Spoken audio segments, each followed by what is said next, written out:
Friends, आपल्या पुन्हा एका नवीन ब्लॉगमध्ये खूप खूप स्वागत करते. तुमचा आजचा दिवस सकारात्मकतेने भरलेला व आनंददायी असा जावो अशी साईंचरणी प्रार्थना करते. आणि आज आहे धनत्रयोदशी. तर सगळ्यात आधी सगळ्यांना दीपावली उत्सवाच्या हार्दिक शुभेच्छा. तुमची ही दिवाळी सकारात्मकतेने भरलेली आनंददायी अशी जावो. देवी लक्ष्मीची तुमच्यावर कृपा असो आणि तुमच्या सगळ्या चांगल्या इच्छा पूर्ण होत आहेत. तर आज धनत्रयोदशी आहे आणि झालं असं की काल रात्री आमच्याकडे रात्रभर बिलकुल लाईट नव्हती, त्यामुळे सकाळी उठायला खूप उशीर झाला.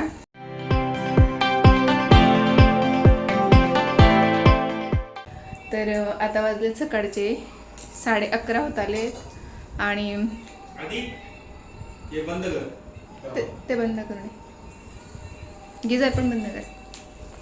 आणि काल थोडंसं मला फराळाचंही करायचं होतं, कारण सारखं काही ना काही काम सुरू असल्यामुळे किंवा पार्लरमध्ये क्लायंट असल्यामुळे घरात काहीच बनवलं गेलं नव्हतं. तसं तर मी बाहेरून विकत आणते, खूप गरम होत आहे, फराळाचं बाहेरून विकत आणते. पण प्रसादासाठी नैवेद्यासाठी थोडंफार मी एखादी वस्तू, लाडू किंवा शंकरपाळी असं काहीतरी गोडाचं घरात बनवते दरवर्षी. तर काल लाडू आणि शंकरपाळी मी बनवले. तर शंकरपाळीचा व्हिडिओ मी अपलोड केलेला आहे. लाडूंचं बघू आता एडिटिंगला वेळ भेटेल तेव्हा. तर आता सकाळी मी माझा व्हिडिओ एडिट करत होते आता 11:15 आणि मला क्लायंटचा फोन आला की यायचं आहे पार्लरमध्ये म्हणून. आणि ते आधीने ऐकलं वाटतं आणि मी गिलकी काढून ठेवली होती वर भाजी बनवायला. तर आज शनिप्रदोष आहे, धनत्रयोदशी पण आहे आणि शनिप्रदोष पण आहे. तर प्रदोषला मला उपवास असतो, तर ते दोघंच होते स्वयंपाकाला म्हणजे जेवणाला. तर मी ते फक्त बाहेर काढून ठेवले होते. मी त्याला म्हटलं की मी पार्लरमध्ये आता क्लायंट येते. तर काल रात्री पण क्लायंट होते, तर 2-3 दिवसापासून आवरणं झालेलं नव्हतं, तसंच पडून होतं काही सामान. तर मी थोडंसं आवरते म्हटलं, ते चांगलं नाही वाटत, तू फक्त मला लसूण सोलून दे आणि त्या ताई येत नाही तोपर्यंत भाजी झाली तर ठीक, नाही तर मी नंतर करेल, तू फक्त तेवढं करून दे. तर आधीने काय केलं, मम्मी त्याच्या प्लेटमध्ये तू सॉलिड गिलके ठेवले, ते कट केलेले पण त्याच्यात आत ठेवायचे आहेत का? त्याचे मी गिलके आता कट केले, त्याला कुठे ठेवू?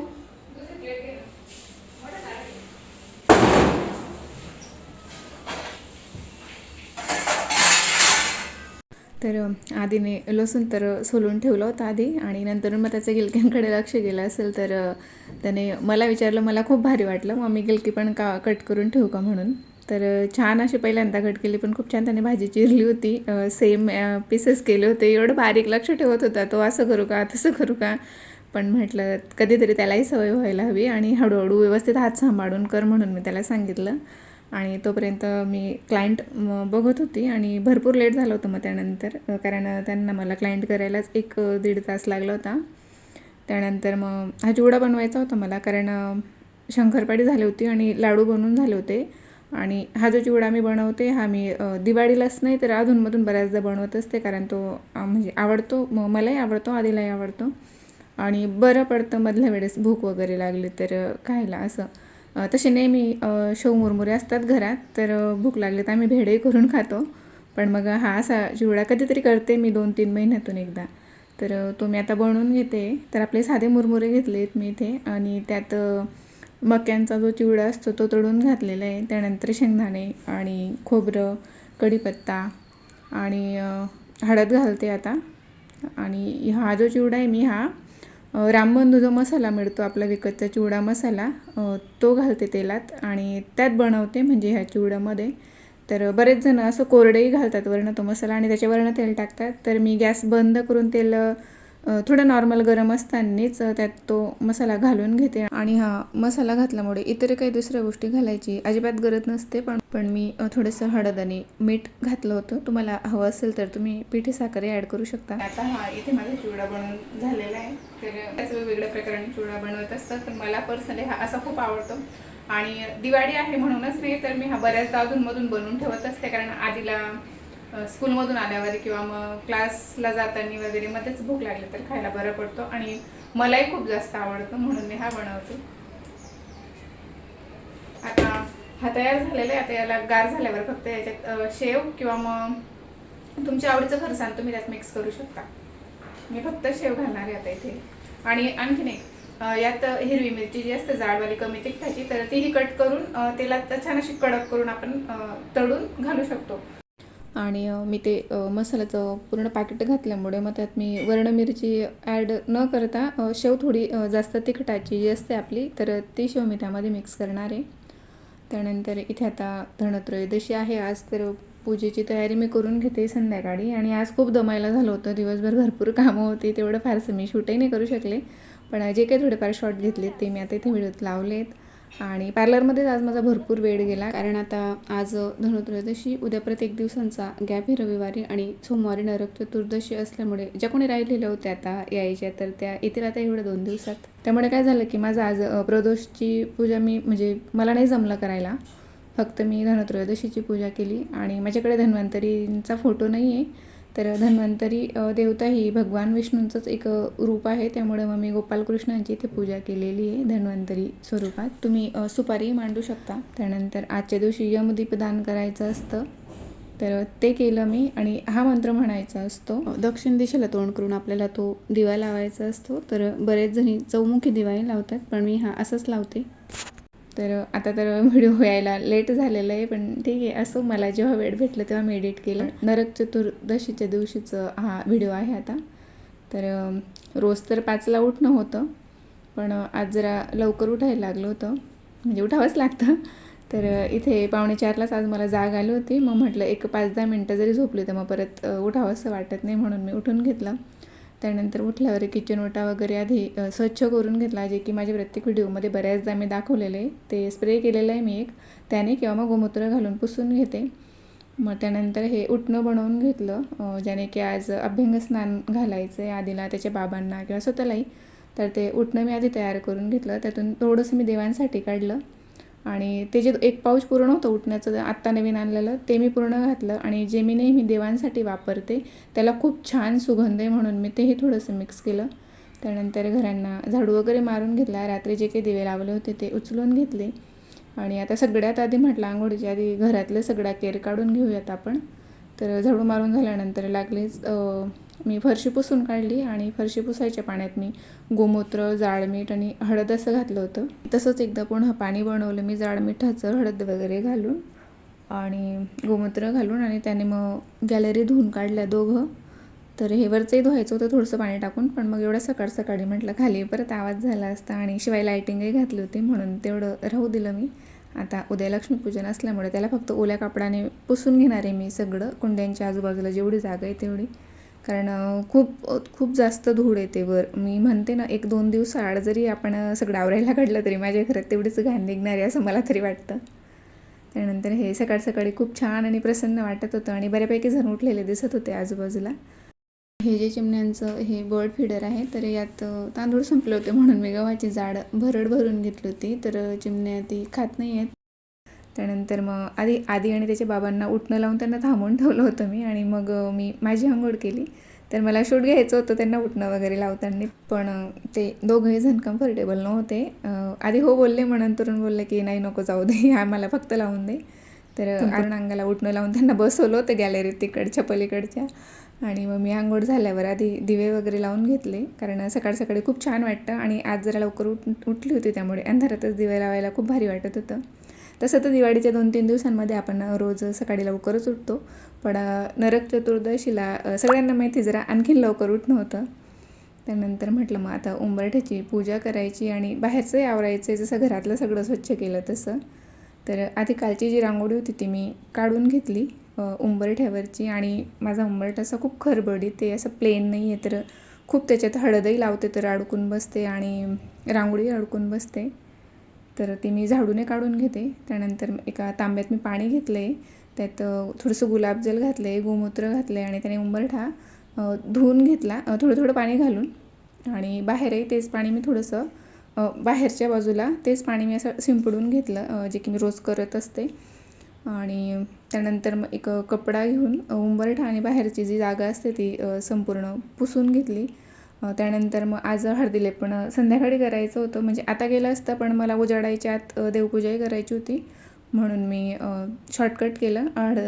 हळदीचं लेपन न करता डायरेक्टली रांगोळी काढून घेतली आणि उंबरठ्याची पूजा मी करून घेतली होती. आहोंनी छान असे सकाळी सकाळी खूप छान असे राधाकृष्णाचे गाणे लावले होते. मग त्यानंतर प्रेमानंद महाराजांचं प्रवचन लावलं होतं आणि आवाज थोडा मोठाच केला होता, कारण बऱ्यापैकी लोक आज उठले होते सकाळी लवकर बिल्डिंगमधलेही. तर खूप भारी वाटत होतं सकाळी सकाळी. आज देवपूजेसाठी फुलंही संपली होती आणि हे सकाळी लवकर उठले होते, तर आहोंना म्हटलं तुम्ही जाऊन या फुलं मार्केटला आणि फुलं घेऊन या. तर हे म्हणत होते की आपण दोघं जाऊ, पण तोपर्यंत उजेडला असता आणि खूप उशीरही झाला असता आणि सकाळी लवकर गेलं की खूप छान आणि फ्रेश अशी फुलं मिळतात. तर मग मी आहोंना आणि आधीला दोघांना पाठवलं, म्हटलं तुम्ही घेऊन या. आणि त्यांना व्यवस्थित सांगून दिलं होतं मला कशी आणि कुठली कुठली फुलं हवी आहे. आणि जरा जास्तीचीच फुलं आणायची होती, कारण उद्या लक्ष्मीपूजनही होतं दुसऱ्या दिवशी आणि दसऱ्यालाही आमची कुठलीच पूजा झालेली नव्हती सुतक असल्यामुळे. तर एक्स्ट्राचीच फुलं हवी होती मला, कारण तोरण माळ वगैरे सगळं बनवायचं होतं, गाड्यांचे हार वगैरे. त्यासाठी जरा जास्तीचीच फुलं लागली असती.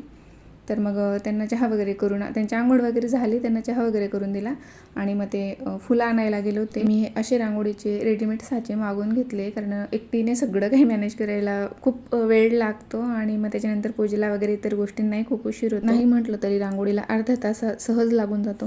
त्यासाठी हे साचे बरे पडतात आपल्याला. तर इथे त्या घरातलं माझं सगळं आवरून झालं होतं बऱ्यापैकी आणि तोपर्यंत तेही आले होते फुलं घेऊन. पाय बाजूला करा आधी. हे काय गजरा? पूजेसाठी.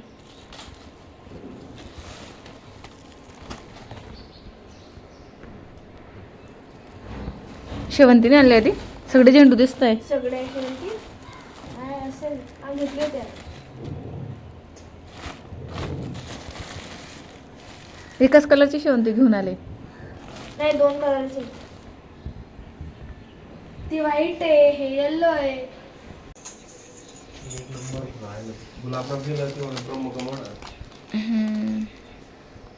का ना ब्रह्मकमळ. तर खूप फ्रेश अशी फुलं त्यांना भेटली होती. खूप छान फुलं त्यांनी आणली होती, गुलाबाची, शेवंतीची, झेंडूची, परत कमळही आणले होते त्यांनी उद्याच्या पूजेसाठी लक्ष्मी मातेच्या. आणि आज बघूया दिवसभर काय काय कामं होतात ते, कारण भरपूर कामं आहे आज. खूप मोठी लिस्ट आहे. 3 गाड्यांचे हार बनवायचे, दरवाजासाठी तोरण बनवायचं आहे, परत माळा बनवायचे देवघरासाठी वगैरे सगळं काही. आणि फुलं खूप जास्त दिसत आहे मला. तर असं चाललं आहे डोक्यात की गॅलरीलाही एक माळ बनवून असं झिगझॅग किंवा मग असं राऊंडमध्ये त्याचे काहीतरी डेकोरेशनसाठी थोडंसं करावं म्हणून. तर ती फुलं मी तशीच गॅलरीत ठेवली आणि जी काही कट करून मला फ्रीजमध्ये ठेवता आले ती मी ठेवून घेतली आणि झेंडूची फुलं मी गॅलरीत ठेवली. कमळाची फुलं एका बॉटलमध्ये टाकून घेतली, जरबेराची आणि कमळाची पाण्याच्या बॉटलमध्ये. त्यानंतर मग देवपूजा करायला घेतली सगळ्यात आधी. तर जे काही उटणं मी देवांसाठी बाजूला काढून ठेवलं होतं, तर सगळ्यात आधी मी देवांना उटणं लावून ठेवलं होतं एक 5 मिनटं. मग त्यानंतर देवांना अंघोळ घातली आणि माझ्याकडे हे जे छोटंसं कमंडलू आहे, तर त्यात मी गंगेचं जिथे उगम झालेला आहे त्र्यंबकेश्वरला, तर तिथून ते पाणी मी आणलेलं आहे. तर असं काही स्पेशल दिवस असतात, पूजा वगैरे असते किंवा माझा प्रदोष असतो, तर त्या दिवशी मी देवांच्या अंघोळीच्या पाण्यात ते थोडंसं गंगाजल मी त्यात घालून घेते. तर ते गंगाजल घालून थोडंसं कोमट पाण्याने मी आज देवांना अंघोळ घातली आहे. आणि तसं तर त्याचे 1-2 दिवस आधी मी संपूर्ण देवघर आवडलं होतं आणि देव छान असे उजळवून घेतले होते. पण तरीसुद्धा हे ज्या उटणं मी लावते त्यात थोडंसं नॉर्मल दही मी घालते, त्यामुळे की आणखीनच स्वच्छ होतात देवांच्या मूर्त्या.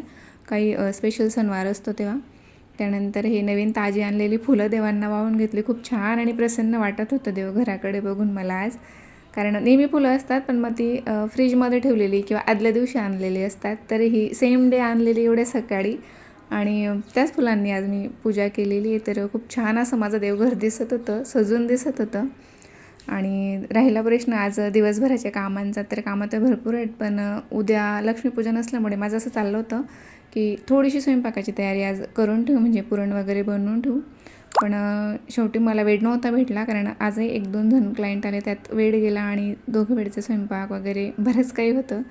त्यानंतर सकाळी लवकर उठल्यामुळे असं होत होतं की माझं 7:30-8 वाजेपर्यंत घरातलं ऑलमोस्ट काम आवरून झालं होतं आणि बाहेर जायचं होतं आम्हाला आता इथे. तर तोपर्यंत घरात ही एक छोटी पाहुणी आली होती आमच्याकडे. तर मला वाटतं तिला रस्ता सापडत नव्हता वाटतं बाहेर जायला. आणि तुम्ही जर चॅनलवर नवीन असाल, पहिल्यांदा माझा व्हिडिओ बघत असाल, तर चॅनलला नक्की सबस्क्राईब करा. व्हिडिओ आवडत असतील तर लाईक करा, जास्तीत जास्त शेअर करा, ज्यामुळे की आपलं चॅनल ग्रो व्हायला, आपली फॅमिली मोठी व्हायला मदत होईल.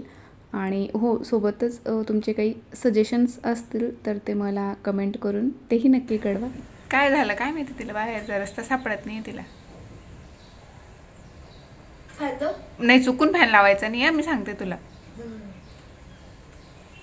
आहे तोपर्यंत बसू दे, समोर पण येऊ नको, आधी घाबरून जाईल ती. तर आजचा व्हिडिओ मी इथेच थांबवते. पुन्हा भेटू एका नवीन व्हिडिओमध्ये. तोपर्यंत आनंदी राहा. व्हिडिओ शेवटपर्यंत बघितल्याबद्दल धन्यवाद.